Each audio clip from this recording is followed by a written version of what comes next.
Zolim namanya, kalau orang yang sudah lolos ujian dan ternyata masih kerja untuk negara, pengangkatannya ditunda. Sekarang masalahnya apa? Anggaran misalnya. Ayo omongin baik-baik, terus terang aja, terbuka. Anggarannya ada enggak? Mana yang ditanggung pusat, mana yang ditanggung daerah. Kalau daerah memang sanggup dan mereka adalah tenaga kerja fungsional yang sangat dibutuhkan di daerah, ya angkat, nggak ada alasan. Kami sedang mencoba untuk meminta apakah apa yang akan dilakukan pemerintah bagi mereka yang sudah berhenti kerja. Ya, kalau yang belum berhenti kerja kan masih mendapat gaji seperti biasa. Nah, apa yang akan dilakukan pemerintah? Kami sedang mencari tahu apakah bentuk-bentuk lainnya. Artinya tidak ada keputusan untuk memajukan pengangkatan lagi begitu ya. Artinya fix sudah di Oktober.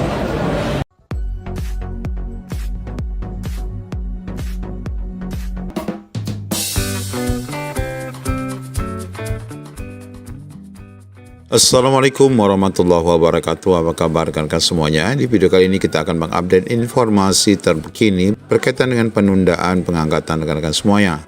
Ternyata di sini Bapak Ibu kita dapat informasi baru saja bahwa anggota Komisi 2 Dede Yusuf ini sebenarnya tahu ya penyebab mengapa penundaan CSN ini dilakukan. Apakah dengan pernyataan ini nanti tidak akan ada RDP ulang yang akan dilakukan Komisi 2? Dan kita hanya menunggu ya inpres presiden ataupun instruksi presiden yang bakal dikeluarkan dan kapan itu akan disampaikan. Bagaimana info lengkapnya, ikuti video ini sampai selesai.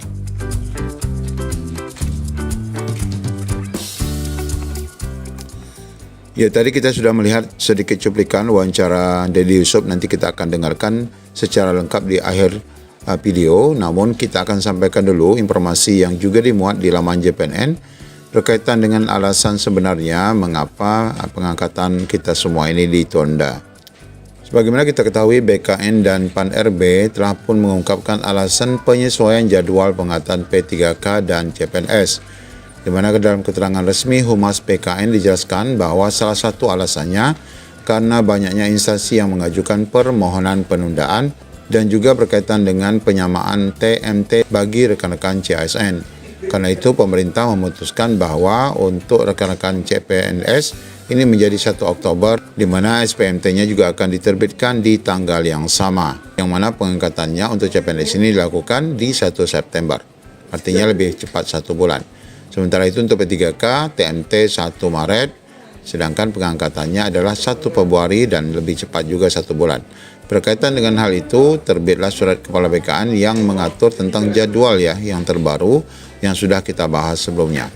BKN menargetkan usul penetapan NIM itu adalah paling lambat 30 Juni untuk CPNS dan P3K di 30 November 2025. Nah, di sini Bapak Ibu terungkap alasan sebenarnya mengapa pengangkatan ini ditunda, dan nanti kita akan dengarkan informasi dari Bapak Dede Yusuf selaku Komisi 2 yang sepertinya dia mengetahui penyebabnya. Sebelumnya Menpan RB mengatakan penyesuaian ini tidak ada kaitan dengan kebijakan efisiensi anggaran oleh pemerintah. Sejumlah alasan disampaikan, antara lain karena ada usulan penundaan, akan tetapi tidak pernah diungkapkan mengapa ada instansi yang meminta penundaan. Namun Wakil Ketua Komisi 2 Dede Yusuf ini mengatakan sejumlah Pemda mengajukan usulan penundaan itu karena mempertimbangkan kemampuan keuangan daerah. Artinya memang Bapak Ibu ada kaitannya dengan efisiensi yang dilakukan oleh pemerintah, sehingga muaranya tetap lari kepada Presiden Prabowo juga ya.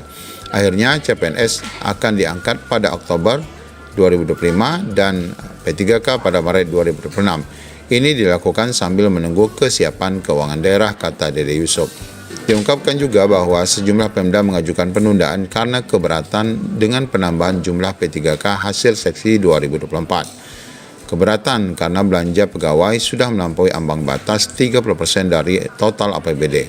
Kondisi tersebut, kata Dede, memaksa pemerintah dan DPR memutuskan untuk menyesuaikan jadwal pengangkatan agar tidak membebani keuangan daerah. Jadi Bapak Ibu memang inpres ataupun instruksi presiden berkaitan dengan ini memang sangat penting ya kita tunggu.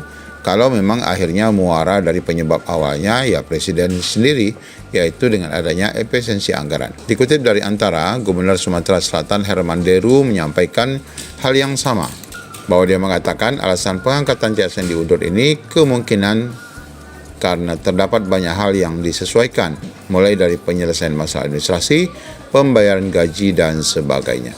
Bapak Ibu, sebagai informasi lengkapnya, mari kita dengar wawancara langsung ya yang terbaru disampaikan Dede Yusuf saat menjelaskan kemungkinan terbesar alasan sebenarnya pengangkatan P3K yang ditunda. Namun Bapak Ibu, apakah dengan penjelasan ini RDP ulang nanti akan tetap digelar atau bisa jadi tidak lagi dilaksanakan oleh Komisi 2 karena memang muaranya akan kembali kepada instruksi Presiden yang sebagaimana kita telah bahas. Ya, penyesuaian kementerian lembaga pasti ujung-ujungnya penyesuaian postur anggaran. Kemarin kawan-kawan juga semua sudah tahu kan, banyak kementerian-kementerian yang alokasi anggarannya berubah. Tadinya seperti Kementerian PU saja dari 120 triliun dipotong 80 triliun. Pasti akan terjadi penyesuaian yang tidak mudah. Demikian juga di daerah. Ini saja kawan-kawan sudah mendengar tadi, PSU saja banyak yang tidak punya anggaran. Sehingga akhirnya sekarang harus disisir-sisir kembali. Disisir-sisir untuk mendapatkan anggaran agar bisa melakukan PSU. Nah, kondisi yang sama saya pikir ini terjadi. Kita juga harus melihat bahwa ada yang mungkin perlu disesuaikan jadwal dan waktunya. Berarti memang solusinya sekarang nunggu aja sampai Oktober begitu ya?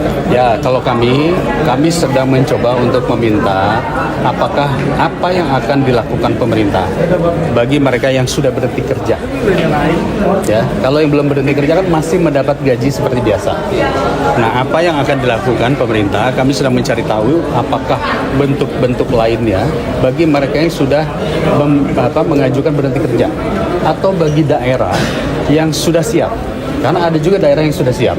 Nah, ini kami masih menunggu, kami sedang mencoba berkomunikasi dengan pihak Kemenpan RB. Nah, di setiap pilkada pun kadang-kadang menambah kembali jumlah honorer-honorer. Itu sebabnya sekarang kita mencoba menyelesaikan bagaimana agar ini selesai semua. Yang sejak tahun 2015 nggak selesai-selesai, ini harus kita selesaikan semuanya secara harus fix dan pemerintah menjamin baik kesiapan anggarannya, kesiapan KL-nya, kesiapan pemerintah daerahnya. Oleh karena itu terjadilah titik temu kemarin, yaitu pada tahun 2025 dan sebagian di 2026. Artinya tidak ada keputusan untuk memajukan pengangkatan lagi begitu ya? Artinya fix sudah di Oktober. Ya, kalau untuk CPNS-nya. Untuk CPNS-nya di Oktober. Karena sekarang banyak KL-KL yang baru saja berbenah dan baru dibelah-belah. Ya, ditambah juga kita juga paham saat ini anggaran kan banyak yang berubah nih. Ada yang satu kementerian menjadi 3 bahkan seperti Kemendikbud, ya. Itu kan sudah berubah menjadi 3 kementerian. Tentunya harus ada penyesuaian terhadap calon-calon yang kemarin mendaftar di mana harus pindah ke mana.